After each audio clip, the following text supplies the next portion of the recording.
سلام دوستان، بریم برای درست کردن دال عدس. ابتدا من پیازامو خرد کردم، روغن بهش اضافه میکنم.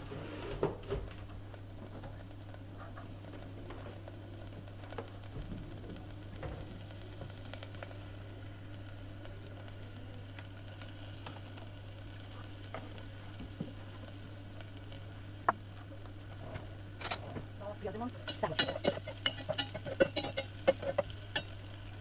بشه. بعد نمک زرد شده رو بهش اضافه میکنم.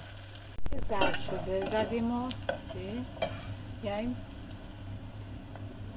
دال عدس ها رو بهش اضافه میکنیم تا یک کف بخوره.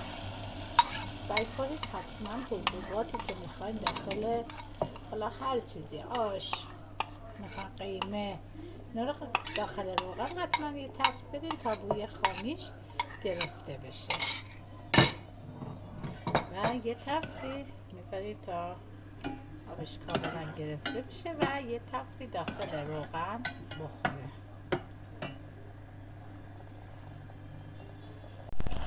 عدستون داخل روغن تفت خورد، بیاین 2 تا سیب زمینی متوسط هم بندازیم تا اونا هم یه تفتی بخورن.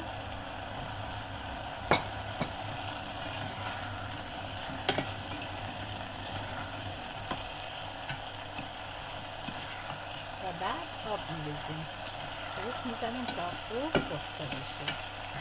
حالا میداره داخل روغن تفت بخور، هم سیب زمینی و همون عدس دیگه بوی خامی گرفته میشه و خوشمزه تر میشه. من فقط ادویه هم گفتم زردچوبه استفاده کردم. بعد که یکم پخته شد فلفل سیاه و فلفل قرمز هم بهش اضافه کنیم. الان دیگه ما میریم برای ریختن آب روی دال عدس. تا نصف آب میریزیم و میذاریم تا بپزه. من یکم دیگه باید آب گرم اضافه کنم و میذاریم خوب پخته بشه. اندازه آب میریزیم روش، یعنی نصف ظرفمونو.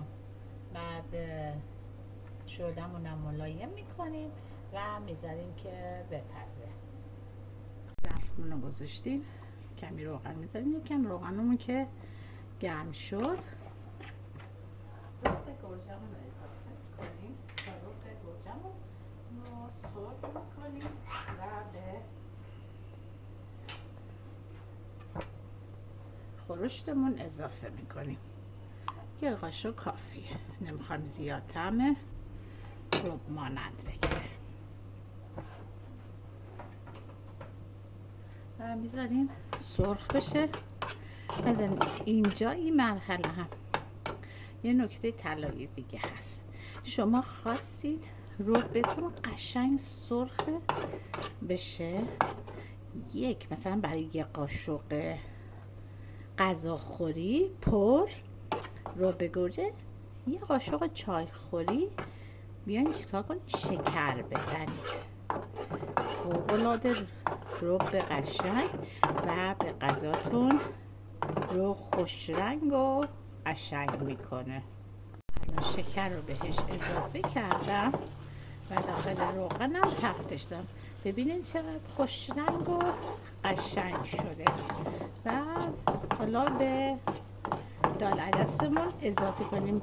این آخرین مرحله که به خورشتمون اضافه کنیم خیلی خوش رنگ تر میشه تا همون از اول بیایم ما بهش رب و اضافه کنیم. اینجوری رنگ خورشتتون قشنگتر و زیباتر میشه و کافیش هست. چون اگرم زیاد باشه باعث میشه که ربتون بسوزه. مرحله من اومدم سیب زمینامو که پخته از داخل خورشتم در آوردم و نیم کوبش میکنم و میریزم داخل خورشت. من نیم کوب کردم و میریزم داخل خورشت.